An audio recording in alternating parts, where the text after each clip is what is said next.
guys, welcome back to Defeating Hair Loss. I'm Steve. Welcome back, Bobby. Yes, sir. Bobby D. Yes, sir. Back with in. The tank top, man, looking big. Trying to be like you, Steve. Look at like me. Look at this guy. He's taller than me. He's younger than me. He's got better hair than me. And now he's bigger than me. What's going on here, Bobby? No, I'm a young Steve Michaels, man. I gotta find a skinny guy or something to do these videos with. You're killing me. No, you look fantastic, man. Congratulations. Kind words, yeah. Congratulations. How you been? Good. Cool. So I'm gonna steal a little bit of this limelight for a second here. And Bobby always brings us a lot of cool stuff out there from social media and movies and little, all kinds of PlayStations and all this stuff. And we're having a lot of fun, and we like to bring you, a couple different sides of people's perspectives when it comes to this hair loss stuff. Bobby does a great job. But I am going to take the lead tonight and talk about before they went bald. And it's a little bit of a tie-in with my favorite time of year, which is the Easter time. And it's not for the reasons you think. Today's Good Friday. So happy Good Friday. Yeah. And it's really interesting because one of my favorite movies, and I gave Bobby a homework assignment last week. Did you do your homework? Yeah, per usual, I watched the Ten Commandments, Steve. You watched the Ten Commandments. Old movie. And that must have been tough. That was a long movie, right? Got a lot. Yeah, it was rough to watch. I'm just kidding. Am I the only one out there that loves the Ten Commandments? I knew the story, so yeah. You knew the story. Yeah. Well, listen, for those of you that didn't see us do this last year, I'll just kind of go through it again real quick, and it has to do with hair. And I actually have a better tie-in this year. And like I said, before they went bald. So the whole thing about, Moses, and he was ready to be like an Egyptian king. The Pharaoh loved him. Moses was one of two sons. Ramses II was Ramses I's son, and that was his genetic son. And then Moses was the adopted son.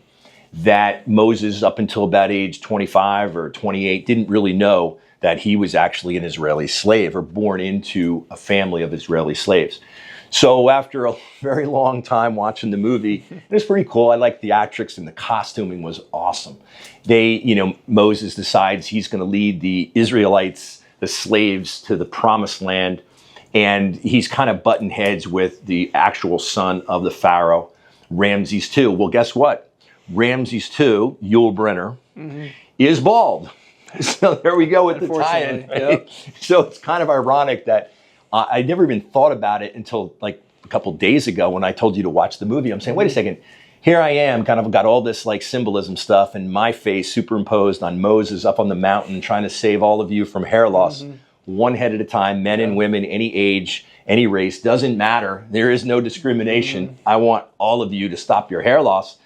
So I picture myself on top of this mountain, and here comes Ramses II and the chariots and all the warriors, and they're chasing the slaves, trying to bring them back to Egypt, and Moses separates the Red Sea, and he leads everybody to the promised land. Well, that's Steve Michaels. That's Steve Michaels.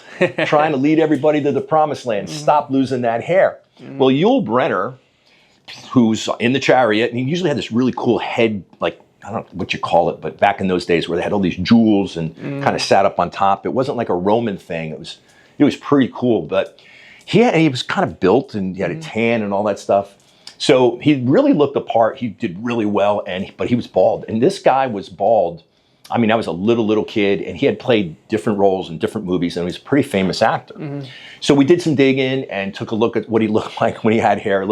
Believe it or not, it's crazy I'm saying this, but kind of goofy, because here I'm kind of at, 6, 7, 8 years old. Ramses II is chasing Moses and the slaves, and, he's bald. So it didn't hit home until I was thinking about it. So I'm like, okay, listen, that'll be a pretty cool tie-in. It's Good Friday today, and we're going to talk about the Ten Commandments, which I love, and we'll put up a couple photos of my goofy, Moses with the staff and separating the sea. But the moral to the story here is that before he went bald. So, this is another example, like we just did Jason Statham. Yeah, he did. And we talked about how he really wasn't much of anything when he had hair. It might have been just a timing thing, but then he went bald, and all of a sudden all the women fell in love with him, and he shaved his head, and he was like the hottest guy in the world.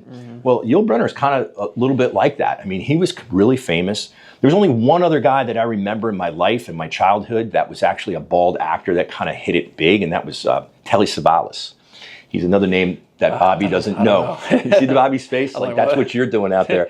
So Telly Savalas played a detective, a show called Kojak. He was either Detective Kojak or Lieutenant Kojak or something like that. But he was bald. I mean, when I'm saying bald, these guys are skinhead bald. So those two guys that I remember in my childhood, not like my lifetime, but in my childhood, long time ago. But the 10 Commandments, man, here it is, Good Friday. We're getting ready to celebrate long weekend for the holidays. And I see myself getting back up on that mountain, Bobby. Steve Michaels. And delivering the message to everybody out there watching these videos that yes, there's hope for you. All I care about is your saving your hair and stopping your hair loss.